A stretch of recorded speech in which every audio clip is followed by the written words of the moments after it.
Kemudian ada juga, saya banyak ikuti, ada juga kadang Ustadz ini terlalu emosi sehingga argumentasinya nggak keluar, yang keluar marah-marahnya.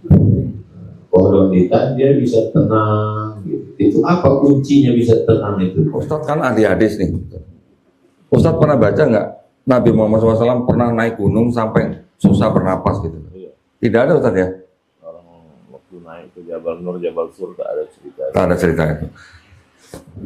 Sejak kapan manusia tahu kalau mendaki langit orang akan susah bernapas?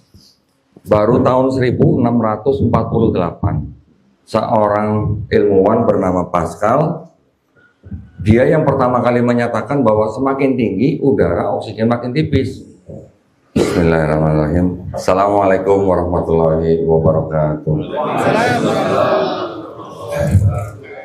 Innal hamdalillah nahmaduhu wa nasta'inuhu wa nastaghfiruh wa na'udzu billahi min syururi anfusina wa min sayyiati a'malina may yahdihillahu fala mudilla lahu wa may yudlil fala hadiyalah. Asyhadu an la ilaha illallah wahdahu la syarikalah wa asyhadu anna Muhammadan abduhu wa rasuluh. Allahumma sholli wa sallim wa barik ala sayyidina Muhammadin wa ala alihi wa sahbihi ajmain. Amma ba'd. Masya Allah, ini mimpi apa saya semalam ya? Kami pun mimpi juga entah. Orang saya kesini mau belajar Islam dari Ustadz Abdul Somad, malah disuruh tausiah. Masya Allah. Alhamdulillah, senang sekali saya bisa berada di Musola Al Hijrah ya, betul ya. Di samping saya ada Tuan Guru Ustadz Abdul Somad. Saya jauh-jauh dari Jakarta sudah menyiapkan pantun, Masya Allah. Tapi jadi lupa saya sekarang sebelahnya Ustadz jadi lupa ya. Kemarin apa ya? Jalan-jalan ke pasar baru. Beli baju jangan lupa hemat. Hah? Apa kemarin? Nah, menapak kaki di Pekanbaru. Berharap jumpa Ustadz Abdul Somad. Alhamdulillah. Kalau cuma ke pasar Jumat, jangan lupa membeli kartu. Kalau mau jumpa Ustadz Somad, cukup melihat YouTube. Masya Allah. Lanjut. Alhamdulillah. Senang sekali saya rasanya bersyukur sekali bisa jumpa dengan Ustadz Abdul Somad. Saya sebenarnya sudah jumpa 3 tahun yang lalu di Jakarta Ustadz waktu itu ya.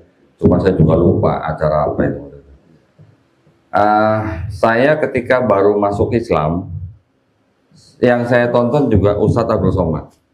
Jadi setelah saya menonton almarhum Syekh Ahmed Didat, ya, saya menonton video-videonya Dr. Zakir Naik.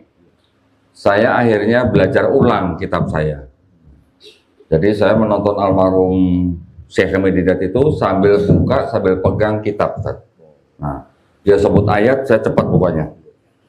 Dia sebut ayat ini, saya langsung melihat, oh betul apa yang dia bilang. Tapi saya waktu mendengar perdebatan beliau dengan padri-padri atau pendeta-pendeta, saya jadi melihat, benar juga apa yang dia bilang. Jadi saya jadi belajar ulang kitab saya karena kitab saya dituduh sama almarhum Syekh Ahmed Didat rahimahullah bahwa di dalam kitab saya ada yang namanya plagiarisme pertama. Yang kedua ada kontradiksi.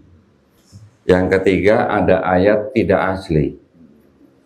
Saya mau tanya bapak-bapak, ibu-ibu nih, yang biasa pegang Al-Quran ya.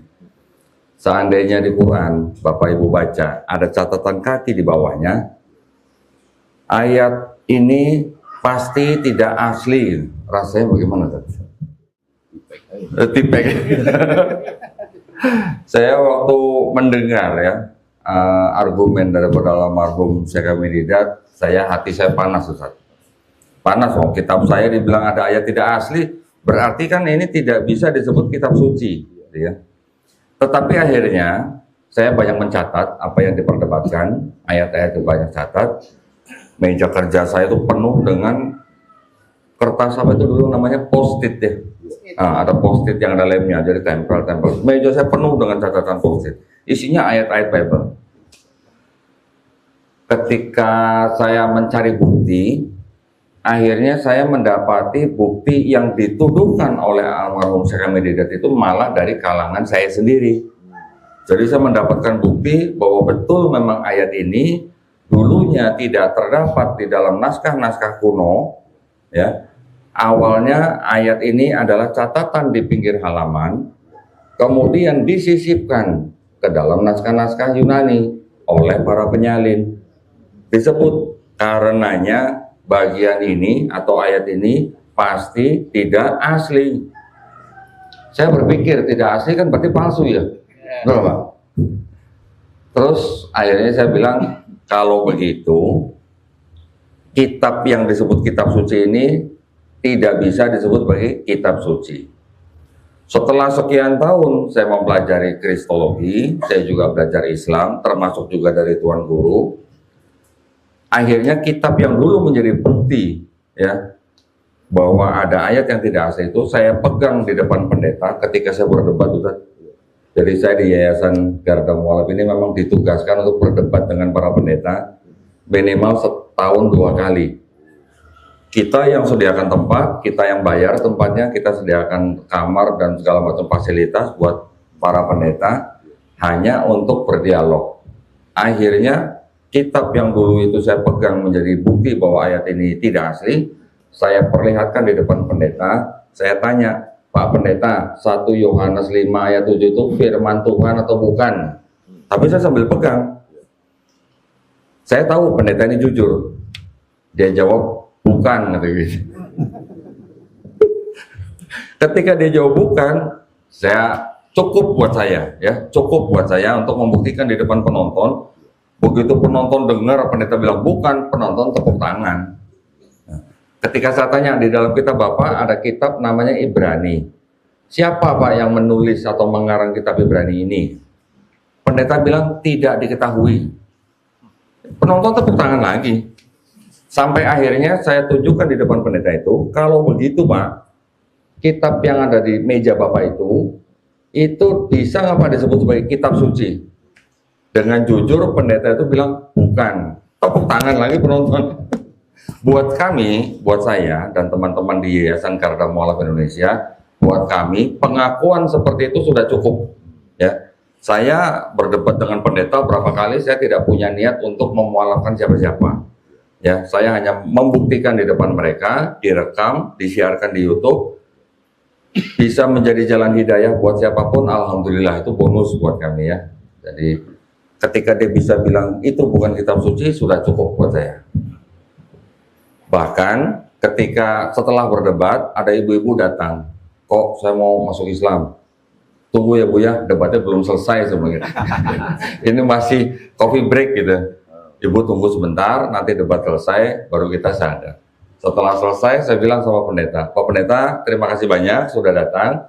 Kita sudah berdebat dengan baik, dipersilakan meninggalkan ruangan. Kan gitu ya. Ini ada yang mau syahadat Pak, sama gitu.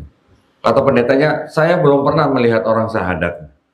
Saya mau lihat gitu. Saya tanya, enggak sekalian Pak? Enggak. Ya sudah, akhirnya kita syahadatkan di depan pendeta. Ya, alhamdulillah buat kita itu adalah sebuah bonus ya.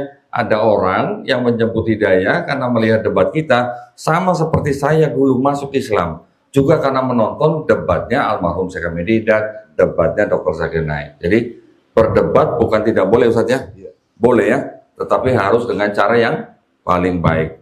Nah, kita juga melihat bahwa kita tidak pernah tahu kapan kita berdebat. Video debat kita bisa menjadi jalan hidayah buat orang lain. Ada seorang pemuda Cina Ustaz, di Jakarta, matanya sipit sekali. Saya bilang kalau kamu ketawa jangan kenceng-kenceng ketawanya ya. Kalau kamu ketawa kenceng-kenceng saya kabur, kamu nggak lihat saya nanti. Saking sipitnya. Dia suka mabuk, hampir tiap hari minum. Tapi dia berteman dengan seorang Habib. Tapi Habibnya nggak mabuk, yang mabuk dia ya. Suatu ketika anak muda ini sedang mabuk, buka YouTube, dia lihat video saya sedang berdebat dengan pendeta. Qadarullah 10 hari kemudian setelah itu dia masuk Islam. Alhamdulillah ya, dari perdebatan itu bisa membawa orang berpikir, kemudian dia menyebut hidayah buat kita, alhamdulillah, itu adalah bonus. Cuman sayangnya anak muda itu bersahadatnya bukan ke masjid, dia tanya tetangganya atau teman orang, disahadatkan oleh salah seorang ustadz di dekat rumahnya, dia harus bayar 2.500.000 untuk bersahadat. Saya sampai malu dengarnya ya, dia masuk Islam nonton video saya, tapi dia masuk Islam bersahadat bayar 2.500.000. Qadarullah setelah saya bisa bertemu dengan anak muda ini, saya ganti 2.500.000. Kamu dapat zakat gak? Tidak, saya sekalian saya kasih zakat. Kita harus menunjukkan kepada orang di luar Islam bahwa di Islam itu tidak ada yang namanya masuk agama Islam bayar. Ya, sampai ya alhamdulillah. Jadi saya juga bersyukur. Saya dan teman-teman di Yayasan Garda Mualaf ini sekarang hampir setiap hari terima tamu, Ustaz. Yang orang Kristen datang, juga yang Muslim datang. Kalau yang Kristen mereka pengen tahu kitabnya, mereka pengen lihat bukti-bukti yang sering saya tunjukkan di YouTube. Tapi kalau yang Muslim, ada yang datang bawa suami, istri, atau anak yang mau murtad, bahkan yang sudah murtad.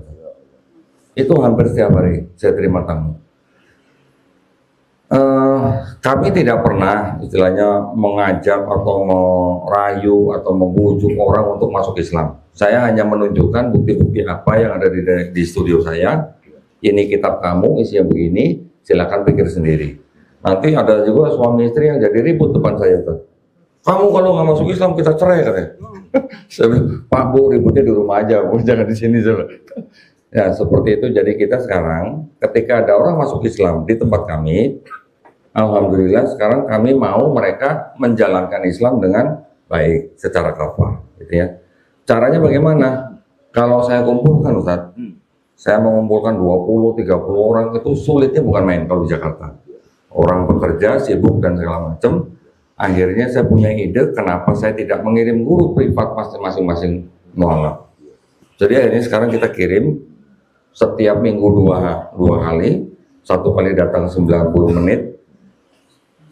Setiap mualaf yang bersyahadat tempat kami kita kirim guru privat sampai mereka bisa baca Quran.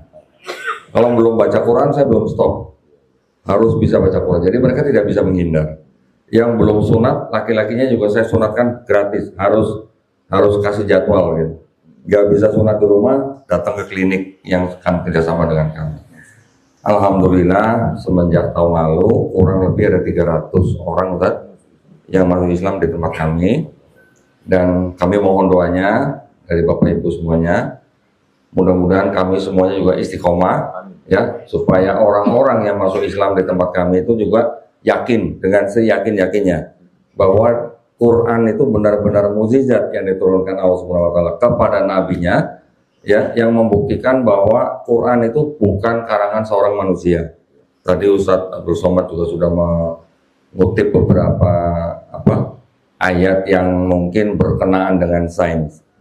Yang paling mengena, dengan saya itu di Quran surat Al-Hadid, ketika diturunkan kami menurunkan besi supaya bermanfaat buat manusia.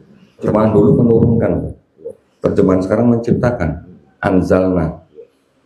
Harusnya lebih tepat yang menurunkan kali ya. Tapi yang kita pikir gini, kami menurunkan besi supaya bermanfaat bagi manusia. Menurunkan berarti kan dari atas ke bawah. Kalau dari atas ke bawah, besi yang di bumi yang bisa kita eksplor, itu ternyata dikonfirmasi oleh NASA, besi yang bisa diambil oleh manusia yang menjadi produk-produk yang kita pakai sekarang ini, itu ternyata tidak berasal dari bumi. Dari benda-benda langit yang jatuh ke bumi ketika bumi baru terbentuk. Bumi ketika baru terbentuk masih panas, kejatuhan benda-benda langit yang mengandung besi yang kemudian tertutup oleh tanah setelah sekian miliar tahun, yang sekarang baru kita bisa eksplor. Itu tidak mungkin ya, tidak mungkin dikarang oleh seseorang yang ummi, yang tidak pandai baca tulis ya Ustaz ya. Bagaimana mungkin dia bisa menyatakan itu pada saat itu yang tidak ada alat yang kita bisa tahu sekarang apa? Teleskop, mikroskop, dan sebagainya. Tidak mungkin dikarang oleh seorang yang umi pada zaman itu, dan akhirnya bisa dikonfirmasi oleh sains zaman sekarang.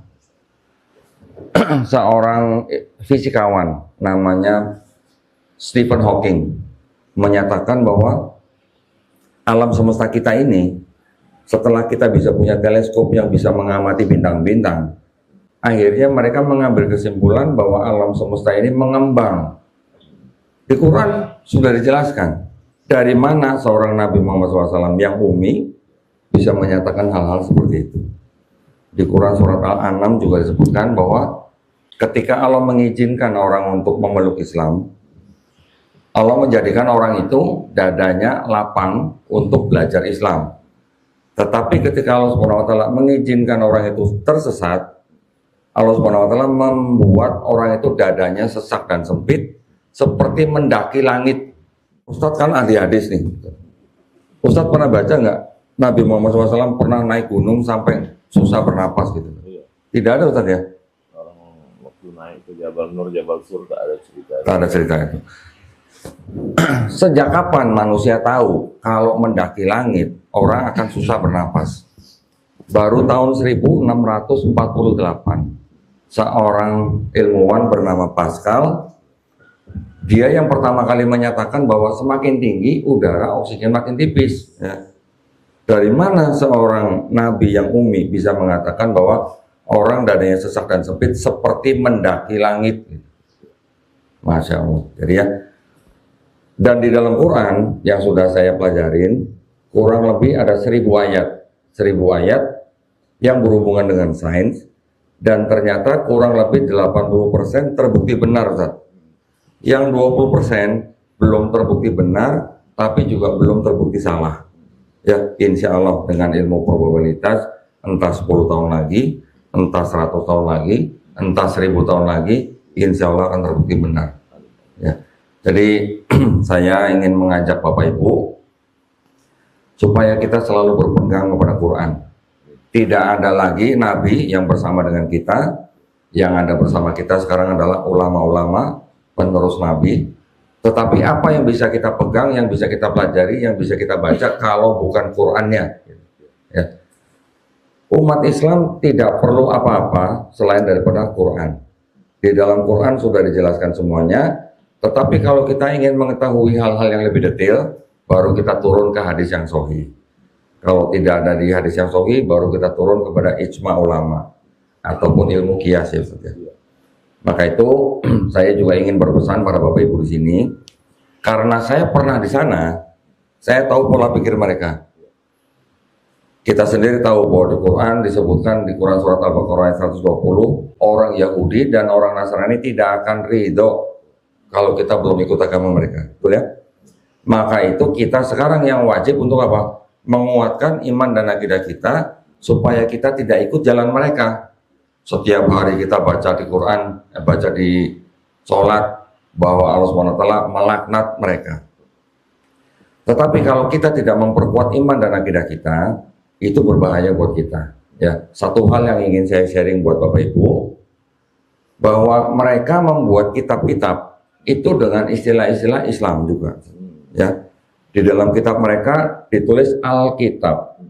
Saya sebagai orang yang pernah mempelajari kitab mereka, sudah lama bergumul dengan kitab mereka, saya mengajak Bapak Ibu jangan sebut kitab mereka dengan sebutan Alkitab. Kenapa?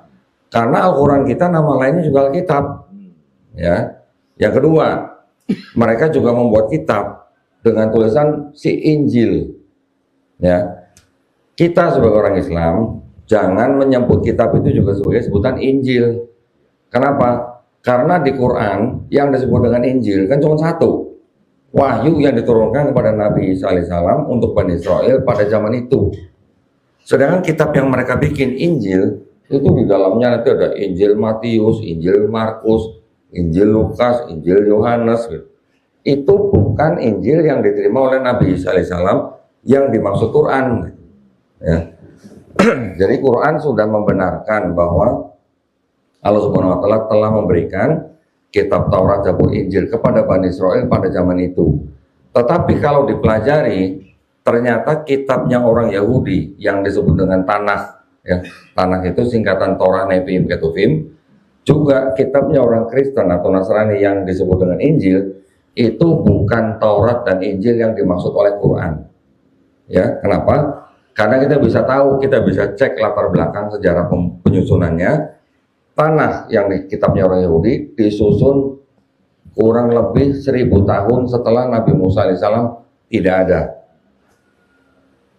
Injil yang diklaim oleh Kristen sebagai kitab suci juga bukan, atau maksud saya gini, disusun kira-kira hampir 400 tahun setelah Nabi Isa alaihissalam.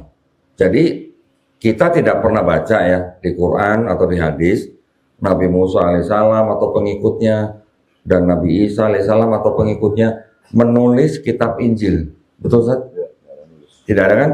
Kita juga tidak pernah membaca di Quran bahwa Allah Subhanahu wa taala menurunkan kitab Taurat dan Injil dan Allah pula yang menjaganya. Betul? Karena tidak ada itu, berarti makanya kita jangan beranggapan bahwa kitab Taurat yang dipegang oleh orang Yahudi dan kitab Injil yang dipegang oleh Kristen zaman sekarang itu bukan Taurat dan Injil yang dimaksud oleh Quran. Ya.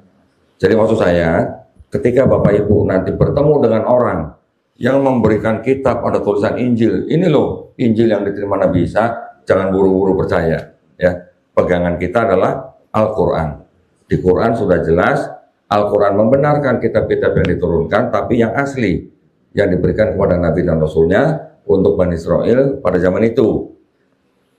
Juga Quran telah mengklaim bahwa Quran sudah bahwa orang-orang Bani Israel sudah pernah mengubah-ubah kitab mereka. Ya, di Quran juga sudah dijelaskan bahwa apa yang disalahpahami oleh umat-umat sebelumnya itu sudah dijelaskan di dalam Quran. Jadi buat kita sudah cukup, tidak ada perlu kitab lain selain Quran yang mana sudah mengkonfirmasi, juga menjadi pengoreksi dan juga menjadi penjelasan. Ya, Quran fungsinya sebagai musodik, membenarkan, sebagai al-muhaimin, menjadi batu ujian, pengoreksi, juga sebagai mubayyin yang menjelaskan. Insya Allah dengan berpegang pada Quran, insya Allah jalan kita akan selalu lurus, ya. Itu yang kita minta dalam setiap doa kita. Jadi saya juga berharap umat Islam dimanapun berada di Indonesia bisa terhindar dari upaya-upaya pendangkalan akidah dan juga upaya pemurtatan yang sering dilakukan oleh pihak mereka hanya dengan sembako. Ya, sembako itu alat yang sangat efektif untuk bisa menggelincirkan iman seseorang. Ya, kalau umat kita ekonominya lemah, mereka mudah tergelincir hanya dengan sembako. Jadi hati-hati, kita juga harus bekerja sama, kita harus bahu-membahu, menjaga sesama kita, karena di Islam, dengan sistem Islam, harusnya tidak ada orang miskin, harusnya. Ya, kalau dijalankan benar-benar syariat Islamnya. Ya, saya tahu seorang profesor di Amerika, dia mempelajari sekilas tentang syariat Islam, dari mulai sholat, zakat, puasa. Hanya dengan itu sebenarnya dia bilang bahwa Muhammad, dia sebutnya Muhammad ya, bukan Nabi Muhammad SAW ya. Dia sebut Muhammad itu seorang yang jenius gitu. Kenapa? Karena dengan sholat dianggapnya orang itu riset dengan penciptanya. Dengan zakat itu dia bisa menyelesaikan masalah ekonomi, menyelesaikan masalah keumatan. Dengan puasa juga sama bisa membuat masyarakat lebih rata gitu ya. Tidak ada kecomplangan kaya miskin. Dengan zakat itu bisa mendekatkan gitu. Jadi dia sampai bilang bahwa Muhammad itu seorang yang jenius gitu. Hanya dengan zakat. Jadi makanya kita harus saling bahu-membahu. Supaya apa? Supaya kita jangan sampai rendah ekonominya sehingga kita mudah dimurtadkan. Saya tidak berani memberikan tausiah panjang-panjang. Ada tuan guru di sini. Takut saya nanti dikoreksi gitu saja. Jadi mungkin kita ada waktu sedikit, kita dengar dari Tuan Guru Ustaz Abdul Somad ya. Barakallahu fikum. Terima kasih banyak. Kalau Syekh Ahmad Dedat itu kan punya lembaga di Durban, Afrika Selatan. Ya. Namanya IPCI, International Islamic Propagation Center International. Kalau Kondondi apa nama lembaga? Yayasan Garda Mu'alaf Indonesia. Yayasan Garda Mu'alaf Indonesia. Alamatnya Kondondi? Alamatnya di Jalan Radar Auri nomor 1, Kelurahan Cibubur, Kecamatan Ciracas, Jakarta Timur 13720 DKI Jakarta. Nomor handphonenya? Nomor handphone yang bisa dihubungi 0896 30 300 300. Nomor rekening bank sekalian, Pak. Jadi saudara-saudara kita mesti diselamatkan. Sudah ada segmennya masing-masing. Kehadiran Kondondi-an, insya Allah minum Kondondi yang jelas. Insya Allah memperkuat akidah saudara-saudara kita. Insya Allah. Bagi yang ragu-ragu, yang bingung-bingung, tonton tausiah dulu. Saya sampai hari ini menonton ada beliau dengan perempuan yang tidak berjilbab, dengan beberapa kali beliau tanya, lalu kemudian bersyahadat, dan kemudian ada juga, saya banyak ikuti, ada juga kadang Ustadz ini terlalu emosi sehingga argumentasinya nggak keluar, yang keluar marah-marahnya. Kondondi-an dia bisa tenang gitu. Itu apa kuncinya bisa tenang itu? Kuncinya karena saya punya bukti, Ustaz. Karena punya barbuk, jadi buat apa kita harus marah-marah? Nah, tinggal buka di depan dia, suruh baca sendiri. Dan di di tempat kami, Ustaz, itu puluhan orang yang sudah masuk Islam dan mereka karena urusan keluarga, mereka tidak berani ditayangkan. Jadi yang tayang di YouTube kami hanya yang benar-benar sudah menyetujui gitu. Dakwah itu sebetulnya mengajak orang dari jalan yang bukan jalan Allah kepada jalan Allah. Makanya selalu kalau disebut ad-da'i ilallah, Al-Ustadz Abdul Somad, saya tidak berdakwah karena saya mengajar orang Islam. Yang saya lakukan itu namanya ta'lim, mengajar orang Islam. Yang berdakwah itu Kondondi-an. Karena orang yang tidak Islam menjadi Islam, dapat hidayah gara-gara lisan beliau. Maka kita support beliau dengan segala kemampuan dan dengan doa. Yang punya kekuasaan pemerintah dengan kekuasaannya, yang muslimin dengan ihsannya. Kita juga doakan mudah-mudahan beliau selalu sehat. Amin. Istiqomah iman dan Islam. Selama berjuang ini ada nggak ancaman-ancaman? Banyak, Ustaz. Ada ya macam-macam lah. Ada juga sumpah, serapah dan kutukan, Ustaz. Jadi saya dikutuk. Kamu hari Jumat minggu ini ya, kamu pokoknya hari Jumat jam 3 sore nanti kamu kena hukuman langit. Ada yang mengirim pesan ke saya begitu. Terus pas jam 3 itu? Pas jam 3 sore itu saya posting saya sedang mensyahadatkan seseorang. Mungkin langit lain. Langit lain. Kalau Tuhan naik kereta api Pluto, bawa kain, mungkin terjadi kutuk, cuman di langit lain. Lain-lain. Iya, insya. Jadi ini kedatangan Kondondi yang surprise buat kita semua. Ini baru mukadimahnya saja. Beliau akan datang sekali lagi dan kita akan bahas secara panjang dan tuntas. Jangan kemana-mana. Kita biasanya ngaji sampai jam 6, habis itu tanya jawab. Membaca kitab hadis dari Rasulullah itu. Saya ucapkan banyak terima kasih. Sama-sama. Kita akan melanjutkan baca hadis. Kalau ini duduk aja di sini. Bisa ke saya, bisa ke Kondondi. Saya baca hadis sekitar 15 menit sampai jam 6. Qala al-Imam Muhyiddin Abu Zakaria Yahya bin Syaraf An-Nawawi fi kitabih Riyadhus Shalihin Imam Nawawi berkata dalam kitab Riyadhus Shalihin, nafa'anallahu bi'ulumihi fid dharain. Mudah-mudahan kita dapat manfaatnya dunia akhirat. Amin. Ya Rabbal Alamin. Hadis yang ke-376. Wa an Abi Hurairah, dari seorang laki-laki namanya Abu Hurairah. Nama aslinya Abdus Syams, hamba matahari. Syirik, menghambakan diri pada matahari. Ya Allah, Nabi namanya menjadi Abdurrahman. Nama bapaknya Sahr. Nama kakeknya, nama kampungnya Daus. Abdurrahman bin Sahr Ad-Dausi dari Yaman. Lalu dia bawa kucing, dipanggil Nabi, ya Abahir, wahai bapak kucing. Bapak kucing itu bukan penghinaan. Bapak di situ bukan nasab. Sama seperti kalau orang berkumis dipanggil Pak Kumis. Bukan nasab itu. Itu namanya lakop, gelar. Kalau ada dia tukang tenda dipanggil Pak Tenda. Kalau selalu bawa anjing, Anjing. itu bukan penghinaan. Jadi jangan pahami bapak kucing berarti menghina Ustaz. Nah, ada di sini rumah makan Pak Itak. Dulu Pak Itak bro. Wa an Abi Hurairah, dari Abu Hurairah.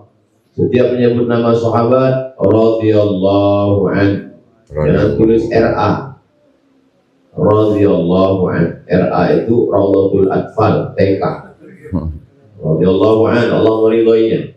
Anin Nabi, dari Nabi sallallahu alaihi wasallam. Jangan SAW.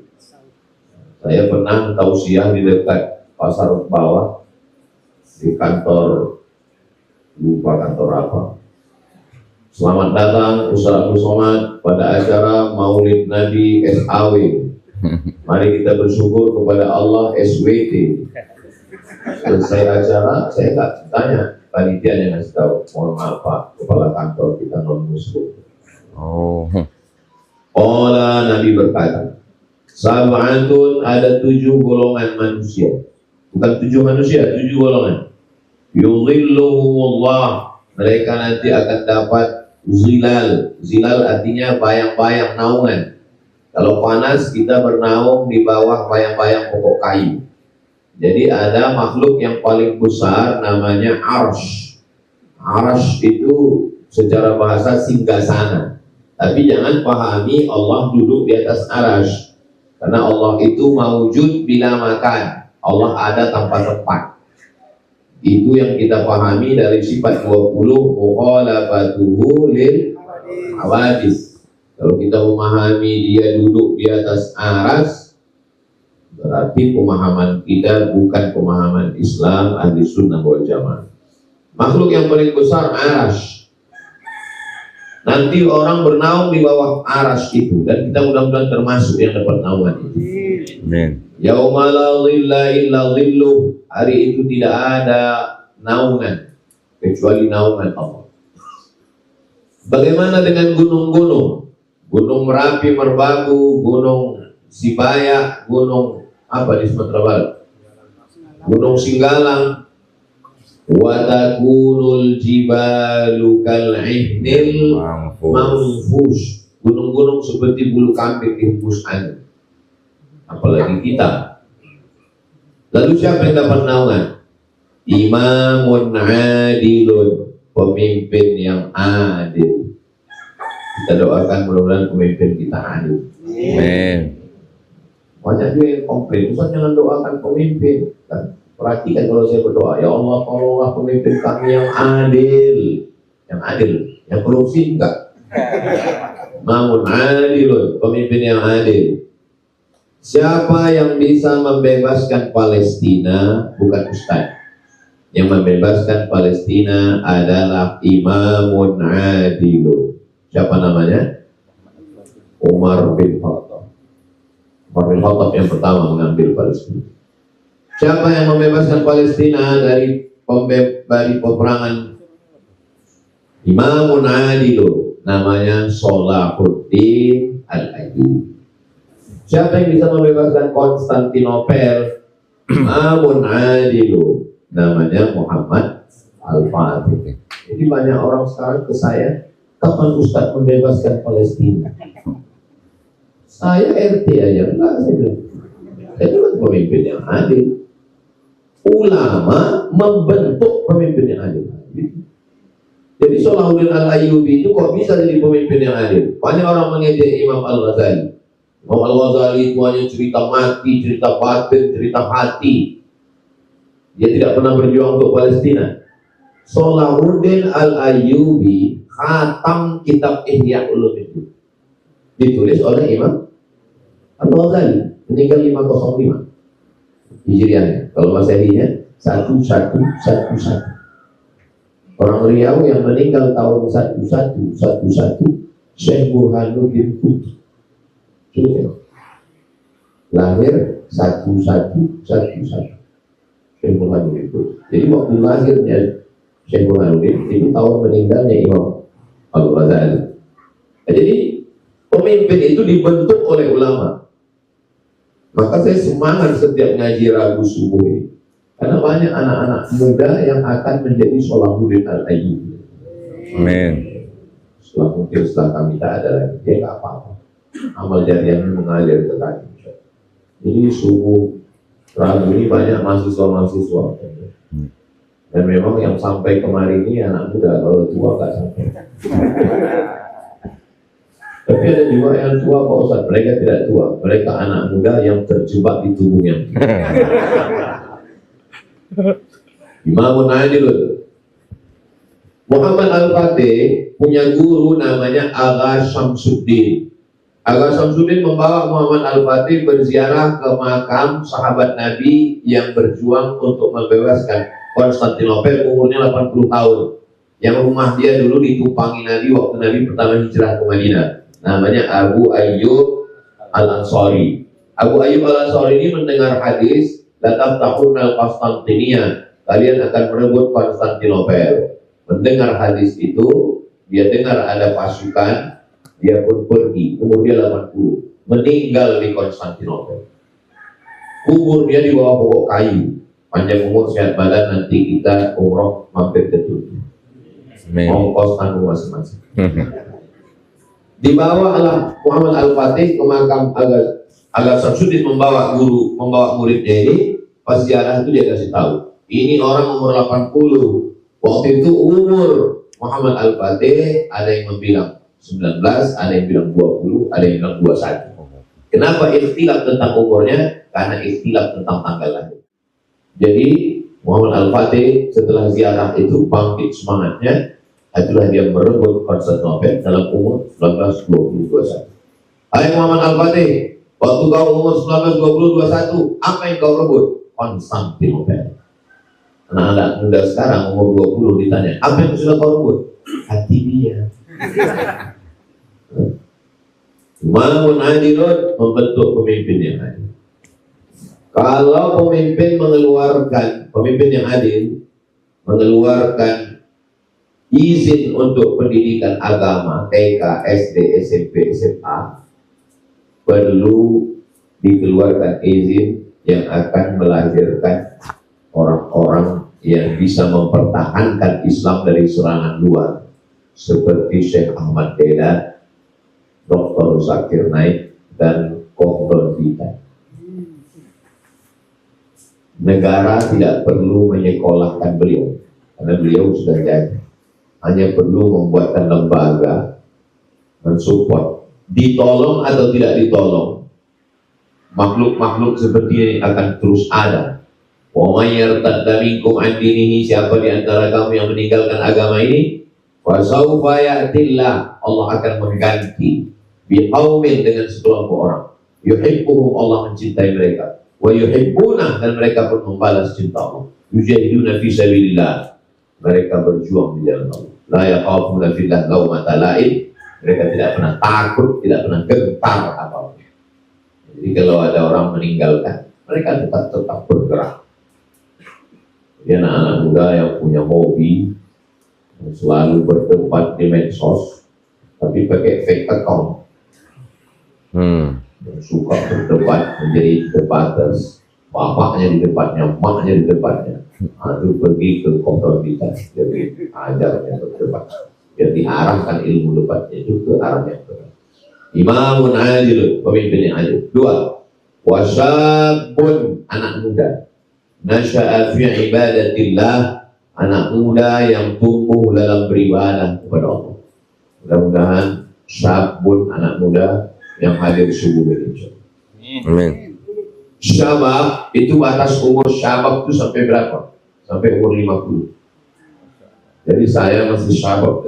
Masih, masya Allah. Setelah syabab masuk proses berikutnya namanya kahul. Setelah kahal baru syaikhah. Jadi antum walaupun nggak sekolah, yang penting hidup aja. Itu lama-lama jadi syekh. Syekh itu artinya orang tua. Maka kalau saya dipanggil yang kita hormati Syekh Abdul Somad, saya syabab. Syabab berjalan. Syabun anak muda. Kenapa anak muda? Karena masa anak muda libido seksualnya, tantangannya, badannya sehat. Kenapa tadi disebut orang tua? Ya orang tua memang udah pantas, karena udah diintip-intip malaikat maut. Tapi yang muda pun jangan sangka kalian tidak dimintai. Malaikat ini cabut nyawa tidak menengok akte kelahiran. Mumbang jatuh, kelapa pun jatuh. Kelapa itu kalau dia busuk, orang Melayu menyebutnya mumbang. Kelapa muda itu jatuh juga. Jangankan kelapa muda, mayangnya pun jatuh. Mayang itu bunga kelapa itu namanya mayang, bukan nama artis. Syabun anak muda nasya'a fi ibadatillah, yang tumbuh beribadah kepada Allah Subhanahu wa taala. Nanti jam 6 kita tanya jawab. Tulis pertanyaannya ke kontor kita. Kalau saya masih banyak ragu-ragu lain. Beliau ini jarang-jarang kita surprise kan biasanya cuma sekali. Iya. Syabun anak muda nasya'a fi ibadatillah, yang tumbuh dalam beribadah kepada Allah. Itulah kenapa di Jalan Kamboja ini kita buat TK Quran, SD Quran, SMP Quran, Aliyah Quran. Kita mau anak muda ini tumbuh dalam beribadah kepada Allah. Ada anak kecil umur 5 tahun, namanya Razik, umur 5 tahun. Kan kita setiap habis maghrib di TK itu ngaji gratis. Anak-anak sekitar Kamboja ini ngaji gratis. 3 saung. Saung depan rumah oma, saung kantin, dengan depan TK karena tak muat. Anak ini umur 5 tahun masih kecil.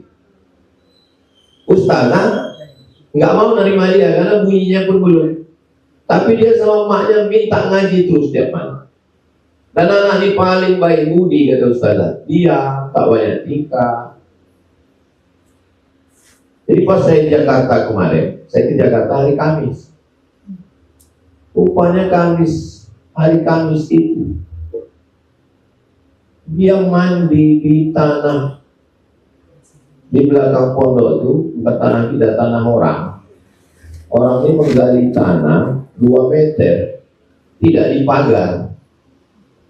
Mandi 3 orang anak yang umurnya 5 tahun, 3.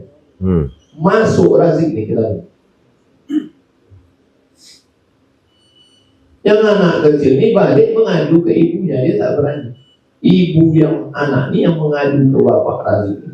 Masuk ayahnya ke dalam, Razik juga terlumpuk di bawah, meninggal. Saya dapat berita itu di Jakarta. Mengumu itu kan menangis sebagai suara, tak tertahan saya menengok gambar dia. Macam-macam pikiran saya, terbayang saya tentang diri saya, terbayang anak saya. Dia udah masuk, dia ahli surga. Kita ini sudah, saya merasa saya soleh, padahal saya tak ada salah apa-apa, bukan tanah saya.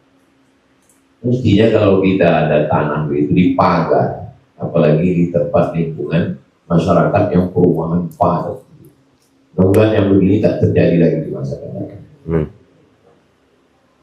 Syabun anak muda nasya'a fi ibadati. 7 baru 2 yang kita bahas subuh ini. Subuh depan kita bahas 5 lagi. Sudah jam 6, Pada pertanyaan-pertanyaan kita jawab sampai 6.30. Nanti kita sholat sunat isyraq 2 rakaat. Terima kasih. Mohon maaf. Wassalamualaikum warahmatullahi wabarakatuh. Waalaikumsalam warahmatullahi wabarakatuh.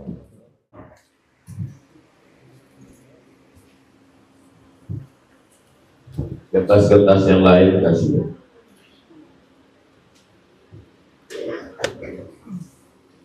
Mohon pendapat terkait ruqyah bersama Ustadz Fulan. Ruqyah ini begini, ya, pahami tentang ruqyah baik-baik ya. Sahabat Nabi dalam satu rombongan pulang, mau mampir ke satu kabilah, mampir mau numpang karena nggak ada hotel, numpang. Tapi kabilah ini nggak ngasih, sombong mereka. Tak lama, rupanya kepala suku kabilah ini disengat binatang berbisa, entah ular, entah kalajengking.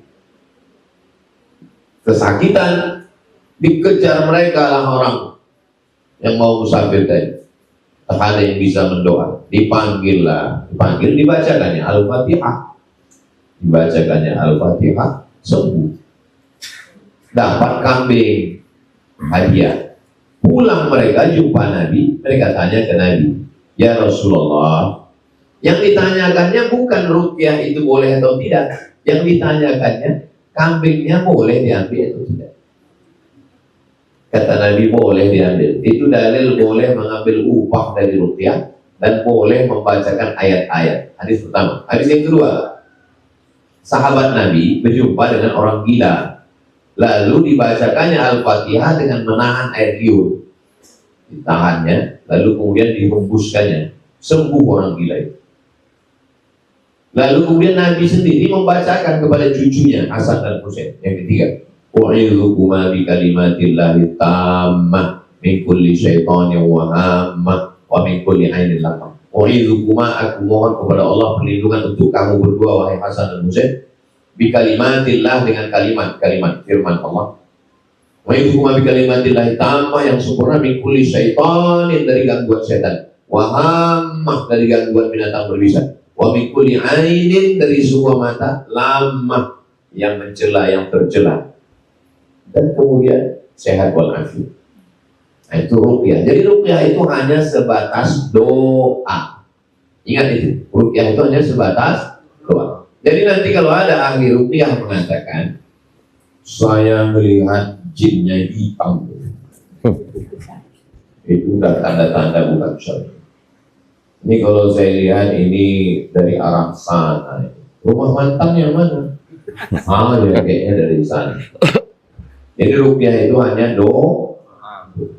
Kalau ada bumbu-bumbunya, ada penyedap rasanya, malah lebih banyak penyedapnya daripada dagingnya. Cuma sosis 2 potong. Ayatnya pun tak apa-apa, gak berbunyi pula tuh ayat. Itu ciri bukan ruqyah. Saya tak nyebut orang, tengok saja. Di ruqyah ini. Dan ada tidak selama dibaca doa, nggak dibaca pun doa bisa dia keluar. Syekh Abdul Salam Bani, orang Mesir, itu belum dia baca, baru dia berbatuk aja keluar sih. Lagi. Jadi bukan pada bacaannya, pada ada kitab judulnya ditulis oleh Al-Imam Jalaluddin Abdurrahman As-Suyuti tentang jin, iblis itu. Lalu kemudian diceritakan tentang adik perempuan sultan diganggu jin. Datang orang ke rumah Imam Hambali, Imam Ahmad bin Hanbal di Baghdad, Irak. Imam Ahmad bin Hanbal, tolonglah datang mengobati adik sultan ini. Imam Ahmad bin Hanbal orangnya warah itu menjaga diri dari syubhat, gak mau dia datang ke istana. Terus tolonglah obati adik sultan ini. Dikasihnya terompah kayu. Terompah kayu dipakai dalam toilet untuk wudhu, karena kaki kita ini kalau nyentuh lantai yang bekas najis itu nanti menimbulkan was-was. Makanya di toilet itu bagus pakai sendal. Dikasihnya terompah kayu. Kalau bahasa Mesirnya kop-kop. Terompah kayu. Ingat terompah kayu kan? Zaman dulu terompah kayu. Nah, bawa terompah kayu. Di bawah terompah kayu itu diletakkan di dekat adik sultan. Sehat. Lalu kemudian beberapa saat setelah itu kumat lagi adik sultan. Kumat lagi. Wow. Orang heran kenapa tiba-tiba kumat. Rupanya hari itu Imam Ahmad bin Hanbal meninggal. Jadi kalau orang yang nggak paham, syirik lah. Masa berobat melalui sendal? Bukan sendalnya, bukan terompah kayu itu. Pas ditanya jinnya, kenapa kau masuk lagi? Karena yang punya terompah ini sudah mati. Nah, jadi bacaan segar. Kita meruqyah diri kita sendiri. 10 bacaan setiap pagi dan habis maghrib. Pagi awal hari, maghrib awal malam. Istighfar, Al-Fatihah, Qul huwallah, Al-Falaq, An-Nas, pangkal Al-Baqarah, Alif Lam Mim sampai wa ulaika humul muflihun, ayat kursi, ujung Al-Baqarah lillahi ma fis samawati, la ilaha illallah, tutup dengan sholawat. Allahumma sholli ala sayyidina Muhammad wa ala ali sayyidina Muhammad. Begitu juga nanti kalian mana tahu sedang KKN di kampung, di pedalaman, balik kampung. Nah, ini sering ngaji Riyadhus Shalihin sama Ustaz Somad nih. Bisa deh nih mengeluarkan jin. Nah, bacakanlah 10 bacaan. Kita hanya berpedoman pada bacaan. Tapi bacaan itu tidak ada kuasa apa-apa. Yang berkuasa hanya Allah. La haula wa la quwata illa billah. La ilaha illallah. Terus kenapa kita baca? Allah yang nyuruh. Fasta'iz billah, mintalah perlindungan kepada Allah. Kenapa kita baca ayat kursi?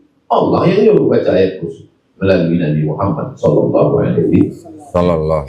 Jadi nanti kalau untuk dengar ada orang ruqyah banyak kali ajinomotonya. Udah paham lah tuh. Apakah wanita yang masa lalunya, masa haidnya, masa lalu pula, masa haid, menstruasi, maaf cakap, halangannya lebih 15 hari, boleh dia melaksanakan sholat, puasa, baca Quran, masuk masjid, buka Somat Morocco blogspot.com. Nanti saya share ke Alfadino ya, SOMADMOROCCO, istihadhah enter. Dapat? Ini saya share kan Alfadino.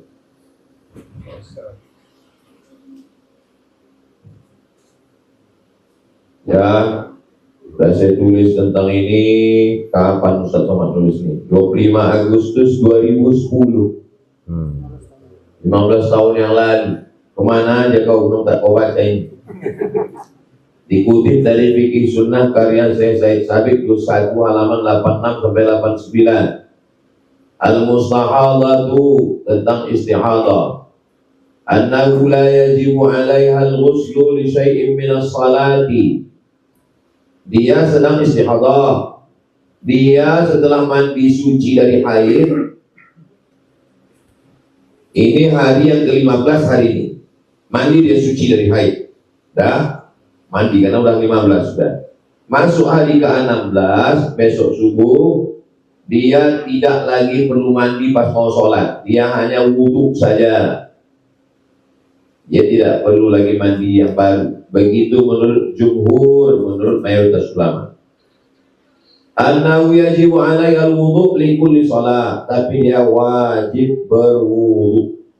Kapan dia berwudhu? Setelah masuk waktu sholat. Masuk waktu sholat menurut Pekanbaru jam 12.20. Begitu azan jam 12.20, dia bersihkan darahnya, pakai pembalut, maaf cakap, barulah dia berwudhu. Baru dia sholat. Menetes sedang sholat itu dimaafkan karena darurat. Jangan dia berwudu jam 11 karena belum masuk waktu. Laki-laki pun mengalami itu juga sama. Kasusnya namanya sulusul baul. Sulus rantai, baul kencing, kencing berantai, menetes. Rusak klep keran itu. Maka yang mengalami penyakit macam ini, kencingnya jongkok, setelah jongkok mendehem,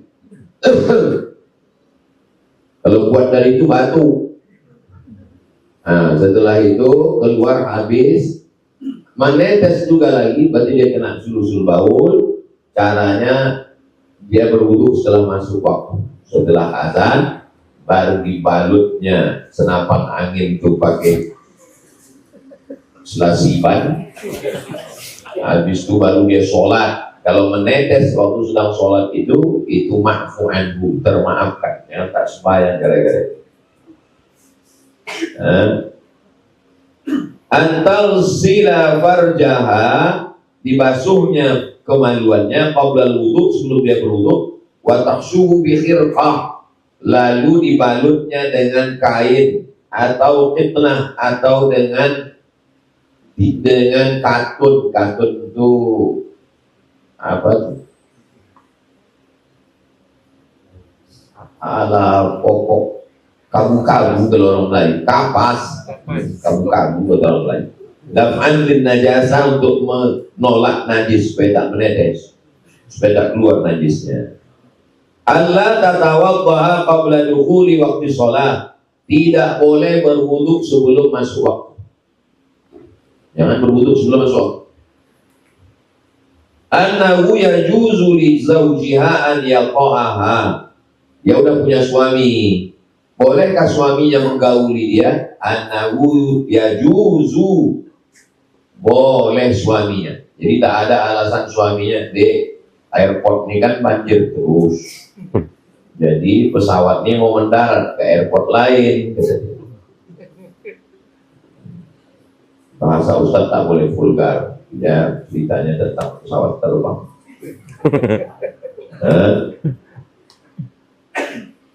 Yang ketawa yang belum berbini pula.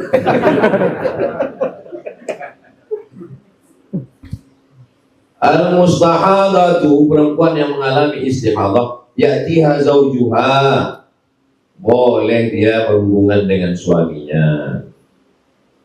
Lalu kemudian wa an Ikrimah, dari Ikrimah, annaha kanat mustahadah, dia istihadah, wa kana zawjuha yujami'uha, suaminya tetap berhubungan dengan dia. Anna laha hukmut tahirat, dia sama macam perempuan yang suci.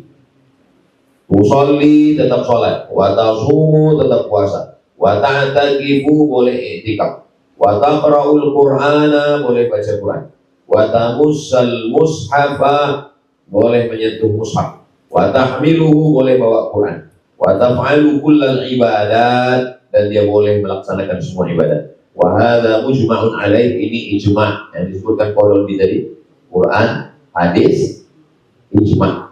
Ijma' ini konsensus, kesepakatan ulama.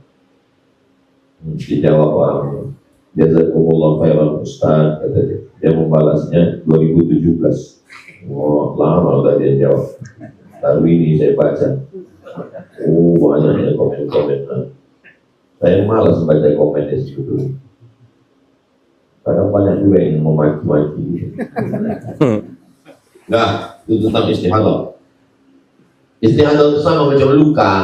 Kalau luka jadi kita kan tetap boleh. Cuma dia lukanya maaf cakapnya di dalam luka, darah.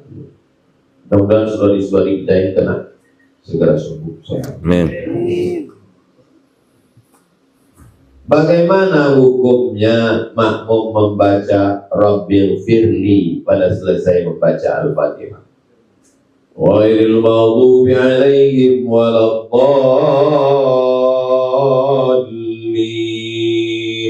Rabbil Firli, kata makmum itu. Dia bilang, Rabbil Firli, ampunkan aku ya Allah. Dia mau mengambil kesempatan amin. Amin. Itu jamaah. Apa hukumnya dia bilang Rabbil Firli? Da'autu lisyafi'i fi salati, Aku mendoakan Imam Syafi'i dalam sholatku, bukan di luar sholat, bukan setelah salam, dalam sholat. Aku mendoakan Imam Syafi'i dalam sholatku. Arba'ina sana, 40 tahun.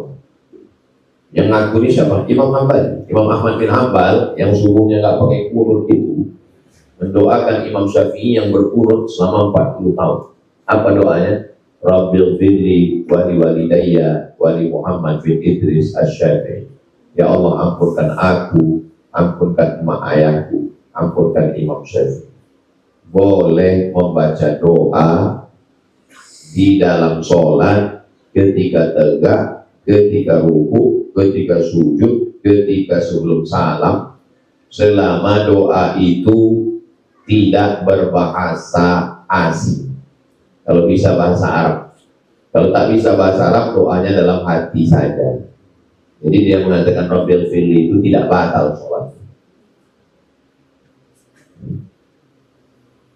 Mana dalilnya? Dalilnya dua. Dalil yang pertama, Nabi sedang sholat, selesai sholat,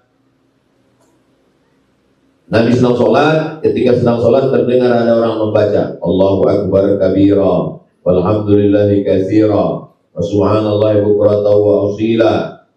Setelah selesai sholat, Nabi tanya, manil qail, siapa yang baca doa itu tadi? Doa itu tak pernah diajarkan Nabi, tak pernah diajarkan Nabi, tak pernah diamalkan Nabi, tak pernah diucapkan Nabi doa itu. Nabi tanya, manil qail, siapa yang baca? Aku sahabatnya, aku yang membaca itu. Allahu Akbar kabir. Kata Nabi, terbuka pintu langit, turun malaikat ingin mencatat doa yang kau baca. Tak ada Nabi mengatakan bid'ah wa kullu bid'atin dhalalah. Kenapa? Karena doanya itu tidak bertentangan dengan Quran dan Sunnah. Allahu Akbar kabira, walhamdulillahi katsira, wa subhanallahi bukratan wa asila. Hadis yang kedua, sami Allahu liman hamidah.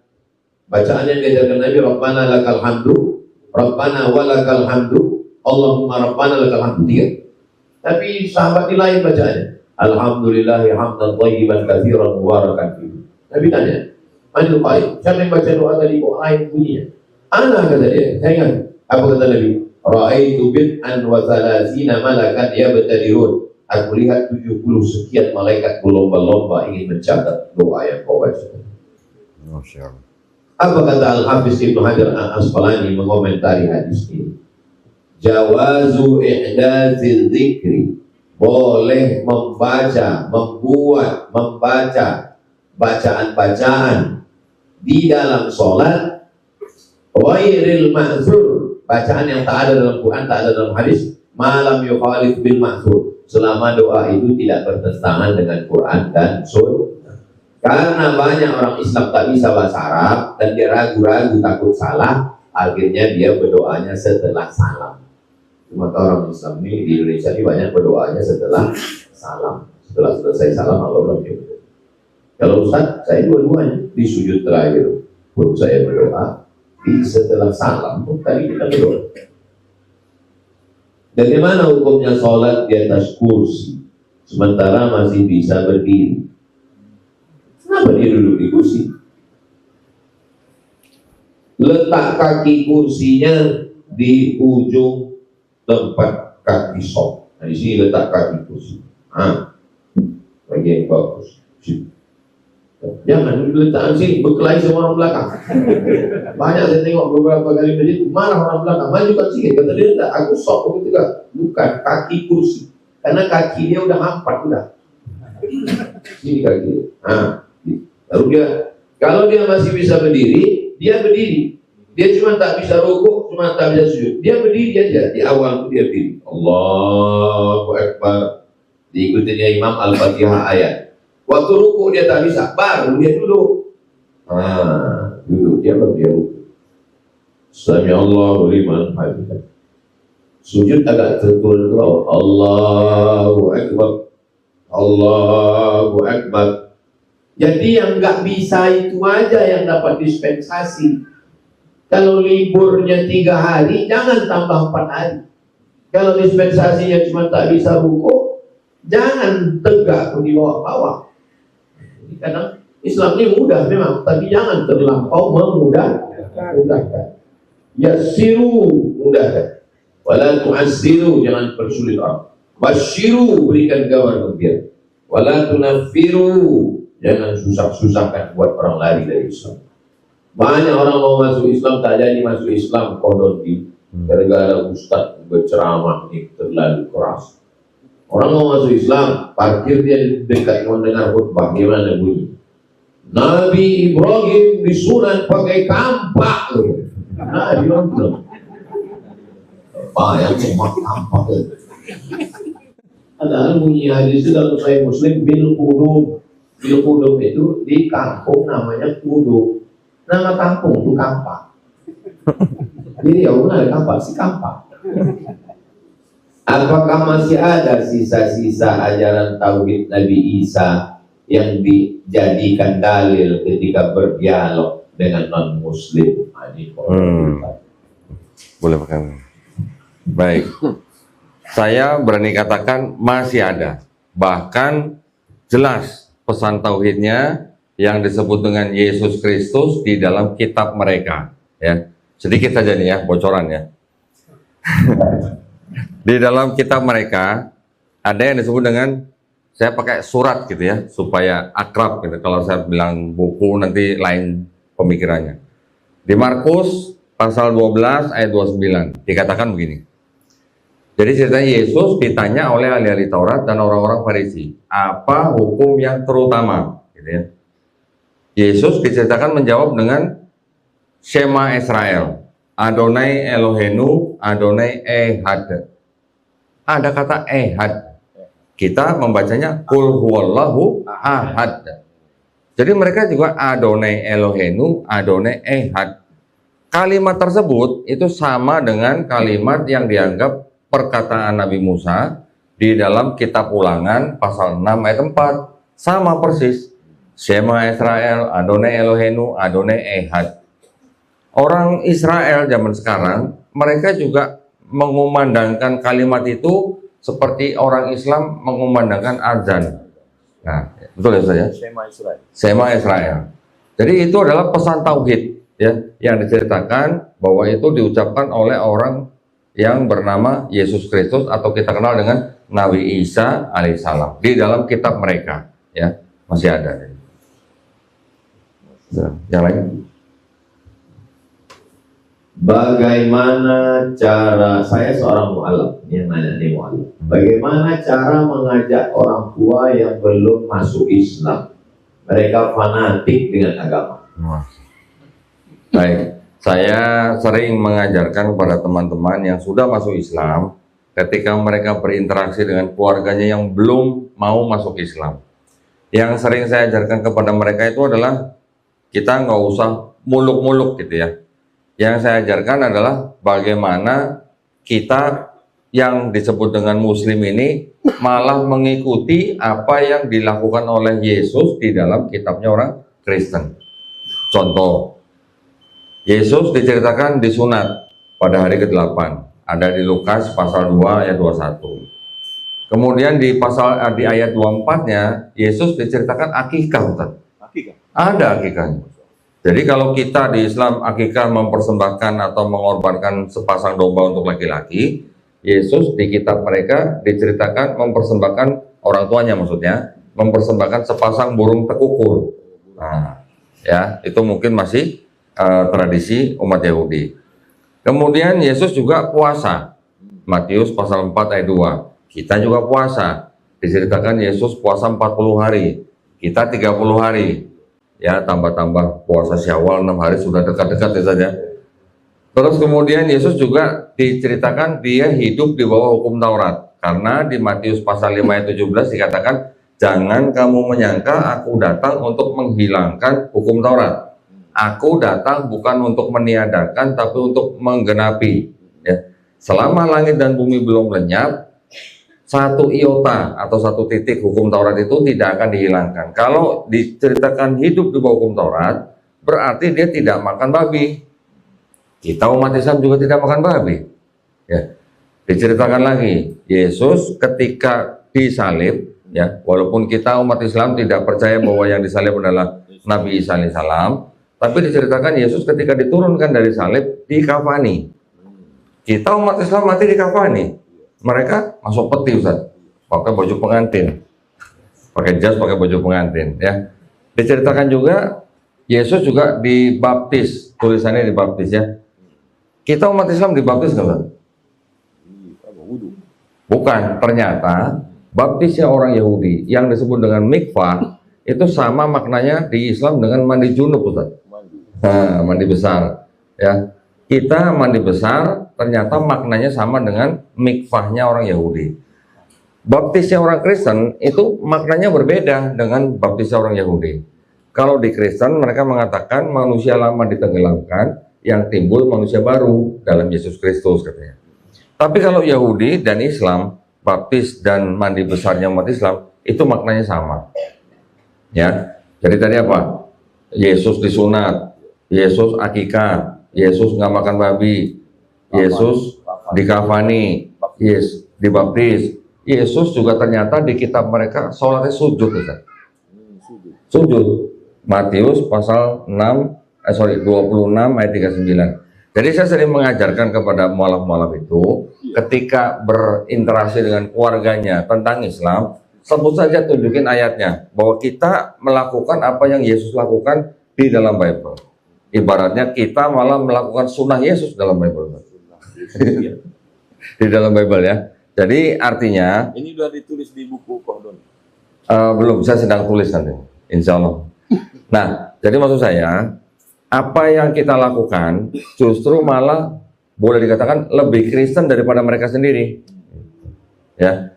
Saya juga sering mengatakan kepada mualaf-mualaf, kalau sebelum masuk Islam sudah sayang dan hormat kepada orang tua, setelah masuk Islam saya bilang harus bisa menunjukkan kepada orang tua, harus lebih sayang, harus lebih hormat. Supaya apa? Supaya orang tua bisa melihat perubahannya sebelum masuk Islam dan sesudah masuk Islam, itu ada bedanya begitu ya. Saya ada satu Ustaz, anak baru lulus SMA dari Medan, terbanglah dia ke Jakarta, bawa tas ransel, bawa baju. Setelah diskusi bersahadat, saya pikir dia pulang kembali ke Medan. Ternyata dia bawa baju ransel itu, memang dia tahu bahwa kalau dia masuk Islam dia pasti tidak diterima di rumahnya. Akhirnya oleh kita masukkan ke dalam rumah Quran kita. Kita juga ada rumah Quran, belajar Quran di situ. Orang tuanya cari, ya kita terima, kita jelaskan bahwa anak bapak ibu sekarang ada di rumah Quran kita, alamatnya di sini, silakan kalau mau datang. Saya gituin. Akhirnya setelah setahun datanglah ibunya. Alhamdulillah sekarang mereka perspektifnya terhadap Islam sudah sedikit berubah. Artinya mereka sudah melihat bahwa di dalam Islam ternyata bisa merubah seorang anak yang tadinya mungkin agak bandel, ini sekarang jadi hormat dengan orang tua. Ya, itu contoh kecil ya yang kita ajarkan. Begitu kira-kira yang bisa saya jawab ya, semoga menjawab pertanyaan. Tunjukkan Islam itu dalam perilaku, bukan dari kata-kata. Wa in jahadaka 'ala an tusyrika bima laysa laka bihi 'ilmun. Kalau kedua orang tuamu itu mengajakmu untuk mempersekutukan aku, untuk kafir, fala tuti'huma, jangan kau ikut mereka. Tapi ujung ayat itu, wa shahibhuma fid dunya ma'rufa, bergaullah dengan mereka dengan baik. Tidak disebut wa shahibhuma fid dunya khaira, wa shahibhuma fid dunya hasanah, enggak, tapi ma'rufa. Ma'rufa artinya bergaul dengan baik menurut tradisi di suku, di kampung. Kalau tradisinya membawakan makanan, bawakan makanan, belikan baju. Sehingga dia berkata, dulu kusangka anakku ini kalau sudah masuk Islam hilang. Ternyata dia lebih sayang ke aku daripada yang dulu. Sentuhlah dia tepat di hatinya, dia akan jadi milik Islam. Bagaimana pandangan Ustadz tentang jual beli follower di media sosial dengan tujuan supaya reputasi sosialnya dan bisnisnya meningkat? Ada baik penjual, ada mustari pembeli, ada mabi barang yang dijual, dan ada ridho antara pembeli dan penjual. Bagaimana dengan bentuk ridhonya? Dengan adanya ijab dan qabul. Aku jual, aku beli duku ini sekilo dengan harga 20.000 tunai. Aku jual atau naik aku beli. Lalu kita yang belanja di minimarket, ada kita berakad sama itu? Enggak ada. Kalau gitu enggak salah? Sah. Dengan apa? Bil mu'atoh namanya. Bil mu'atoh itu waktu kita kasih duit, dia kasih barang. Itu sudah bentuk riba. Kalau kita beli online, mana bentuknya? Waktu kita klik OK itu menunjukkan kita sudah riba dengan barang itu. Walaupun pas sampai di rumah lain bentuk. Hanya dipastikan dulu jangan sampai tertipu. Nah, pembelinya ada, penjualnya ada, barang yang dijual ada. Apa yang dijual? Akun. Apa nama akunnya? Instagram. Berapa followernya? 100.000 orang. Dijualnya. Apa tanda dia setuju bahwa akunnya bukan fake account, memang betul-betul jual. Secara fikih jual belinya sah. Lalu yang jadi masalah di luar itu, bahwa sebetulnya dia punya produk tidak bagus, tapi karena ini sudah 100.000 followernya, mudah dia memasarkannya. Jadi ada unsur risknya, tapi bukan pada akadnya. Akad jual belinya sah, tapi pada kelanjutan dari perbuatan itu. Maka saya menjual anggur saya punya kebun anggur nih, walaupun anggur belum ada yang tumbuh di Rimau Panjang. Saya punya kebun anggur, pas panen saya jual ke Kohnon. Boleh atau tak boleh? Boleh. Penjual Abdul Somad, pembeli Kohnondi, barangnya anggur, ijab kabul, riba, selesai. Lalu kemudian ada satu tetangga lagi, saya jual juga anggur ke dia, tapi dia punya pabrik khamar. Secara fikih jual belinya sah, tapi 99,9% anggur yang saya jual ke dia itu bukan dimakannya untuk cuci mulut habis makan, tapi akan dimasukkannya ke pabriknya untuk jadi khamar. Jadi faktor ekstern itu. Jadi nggak bisa kita jual barang yang aku kan jual anggur, masalah dijadikannya khamar itu bukan urusan, bukan bisa. Kita nggak bisa, nggak mau tahu. Begitu juga waktu kita jual akun ini. Aku kan punya akun 100.000 karena kepandaian punya di follower. Masalah nanti dijadikannya apa terserah dia. Bukan segitu. Kita bertanggung jawab. Jangan tidak mau tahu. Kertas terakhir paling panjang. Assalamualaikum warahmatullahi wabarakatuh. Waalaikumsalam. Semoga terus sehat. Amin. Afwan. Datuk moyang keluarga saya terdahulu pernah menyumpah anak cucu keturunannya. Apabila anak cucu keturunannya perempuan menikah dengan salah satu suku, tidak boleh disebut untuk menjaga perasaan, akan ditinggal dan hidupnya sengsara 7 keturunan. Apabila menikah dengan suku tersebut dan sumpahnya itu terbukti, tante saya dan anak saya menikah dengan satu suku, ditinggal dan hidupnya melarat. Pertanyaannya, apabila tante saya sebagai cucu ingin membayar kifarat, apakah sumpahan itu akan hilang? Sebab datuk moyang kami sudah tidak ada. Contoh membayar kifaratnya bagaimana? Sumpah itu begini, sumpah. Wallahi, tallahi, billahi, saya tidak akan melakukan ini. Wallahi demi Allah, tallahi demi Allah, billahi demi Allah, aku tak akan menikah dengan suku ini. Kebetulan ada kawan dia mahasiswi, dia yang ngurus mahasiswi. Tiba-tiba mahasiswi itu nikah dengan orang lain. Marah dia, dibilangnya, wallahi tallahi billahi, kusumpahkan nikah dengan suku ini. Tiba-tiba ada perempuan baik sesuku dengan suku ini. Bagaimana cara dia membayar sumpahnya itu? La yu'akhidhukumullahu billaghwi fi aymanikum walakin yu'akhidhukum bima kasabat qulubukum fakafaratuhu it'amu 'asharati masakin. Silakan nikahi perempuan ini yang kau sumpahkan tadi tak mau nikah sama suku dia, kau tetap laksanakan karena perbuatan menikah itu baik, sunnah. Cara menebusnya it'amu 'asharati masakin, kasih makan fakir miskin 10 orang. Makan pagi, makan siang, makan malam. Makan pagi, makan siang, makan malam. Kalau di Pekanbaru tak terlalu mahal 50.000. Berarti kalau 10 orang 500. Vokasi 500. Nah, nikah. Yang kedua, kiswatuhum, pakaian. Pakaian sepasang celana, baju, singlet dalam semua. Kalau perempuan baju semua. 10 orang pakaian. Nah, kok gitu saya pilih makan aja lah Pak Ustaz. Pakaiannya mahal kali. 3. Bukan tiga-tiganya, salah satu. Tahriru raqabah, membebaskan budak hamba sahaya. Tak ada lagi budak, banyak di Bekalis, budak Melayu. Yang keempat, siyamu salasati ayyam, puasa 3 hari. Saya yang keempat aja lah puasa.